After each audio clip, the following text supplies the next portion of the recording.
Since the life of every living body is in the blood, I have told the Israelites, you shall not partake of the blood of any meat. This instruction from the book of Leviticus is background for us in our journey of the spirituality of the precious blood.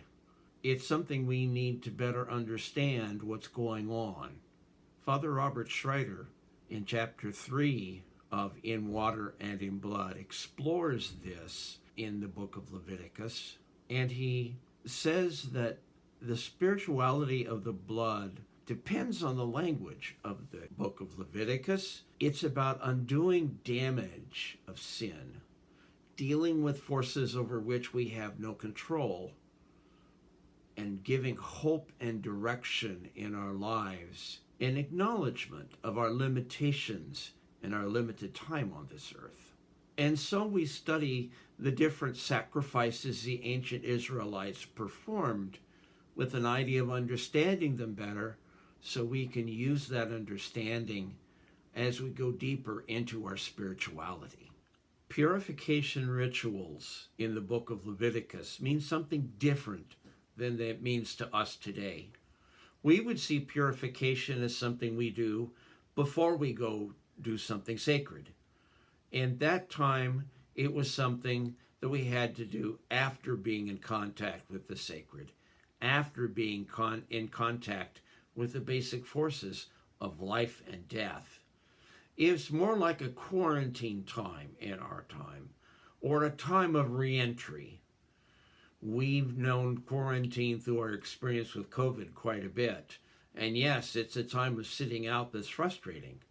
But it's a time of being exposed to something on the boundary of life and death, and then having to wait until we can re-enter normal society once again. For them, purification rituals were done for soldiers returning from a battle that had seen combat. They needed several days purification before they could return to normal life with their families. The idea of purification after exposure to the sacred is also the reason for the many rules about women's fertility and the menstrual cycle. Purification was something we did to recognize that handling sacred elements, being close to sacred elements, changes us, and that we can't come back right away, that we need time. Consecration rituals set people or things apart for holy use. It's a way of saying, this is no longer an ordinary person. This is no longer an ordinary place. This is a place where the holy is more present to us than any other place. It's a focusing as well as a restriction. Most of us think about what you can and can't do around holy places, or what you can say or not say around holy people. Consecration is necessary for us because we don't look at our lives as just a flat, meaningless plane, hopefully. We don't look at our relationships as being all the same. Some are more important than others to us. And it's important to acknowledge that. And even as we call some places holy, some people holy, it doesn't limit the character of holiness at all. But it recognizes that our attention is limited. It recognizes that our comprehension is limited. It recognizes that we need to see something tangible, either in a person or in a place, to have a feeling that the holy is with us all the time. Sin offerings were important to the ancient Israelites. Sin does not mean exactly what it does to us today. We tend to see sin as a moral failing. However, being in forbidden relationships or having foreign dealings or even having contact with unclean elements required a sin offering to be made right. Father Schreiter says, sin offerings acknowledge that wrong has been done and needs to be righted. They also acknowledge that humans cannot of themselves straighten out that which has been skewed. In the ritual, the sprinkling of the blood of the victim is crucial in the sin offering.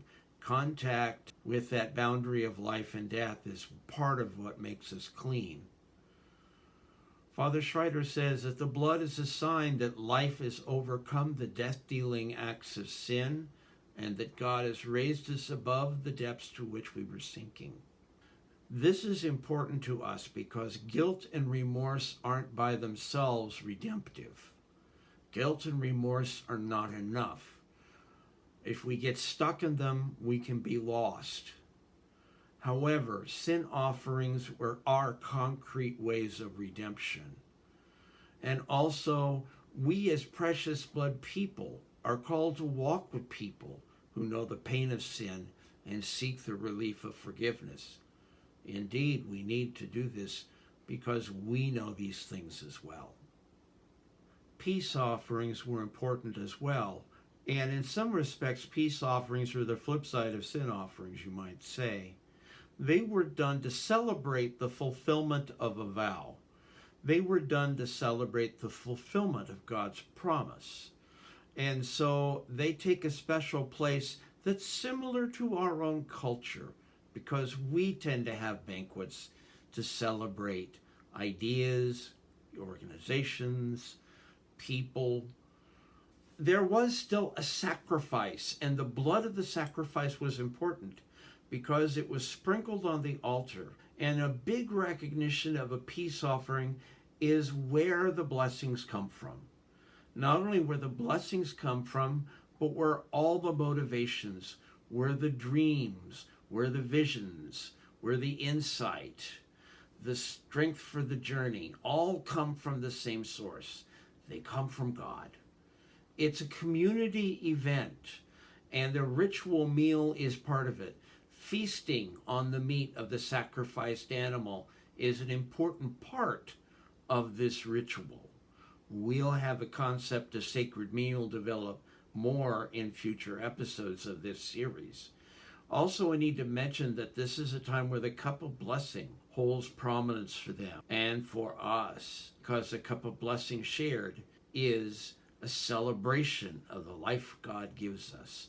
Blood is a sign of life, and in the spirituality of the precious blood, we have to remember the life-giving sign and the celebration of that life are also important to counterbalance all the negativity of sin and redemption in our lives. The final kind of offering Father Schreiter talks about are expiatory offerings. Offerings of expiation. It's a term used in New Testament theology as well, but we'll get to that later. This is about Yom Kippur, which the book of Leviticus describes and sets out. Yom Kippur is when everyone ceases non-essential activity, where everyone fasts, where everyone prays. It's a time when synagogues are as full as churches are at Christmas and Easter. On that day, the high priest entered the Holy of Holies, bearing sacrificial blood, to pray for the sins of the people. It was the only time during the year the priest would enter the Holy of Holies, and only the high priest could enter the Holy of Holies. It's such an important thing that they used to tie a rope around the waist of the high priest so that in case if he passed out, they could drag him back without going into the Holy of Holies themselves. The priest enters it, prays for the people. Then a scapegoat is loaded with the sins of the people and driven into the desert. This is more than just forgiveness for individual sins. This is sought to atone for sinful tendencies of a people. This is to atone for the sinful tendencies of human nature, sin that roots itself in the human heart. That's a heavy-duty thing, and it's very natural that this is connected to the sacrifice of Christ, the one sacrifice for our sins for all time. The book of Hebrews makes this connection in chapter 9, and we will get to that later in this series as well. The landscape of Leviticus gives us a new way to understand the New Testament. Father Schreiter says, the ritual activity that the Hebrews developed for these situations all involved the use of blood.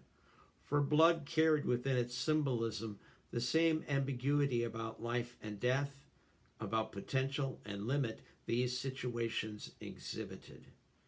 By means of blood, a substance sacred to God, breaches in the life of the community could be bridged and the world would be restored to integrity. As long as we have to deal with our own human limitations and sinfulness, as long as we yearn for wholeness that transcends our humanness, we need to symbolize our redemption.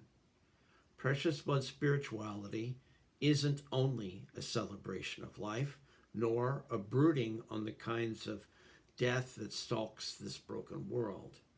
It is about redemption and about overcoming obstacles.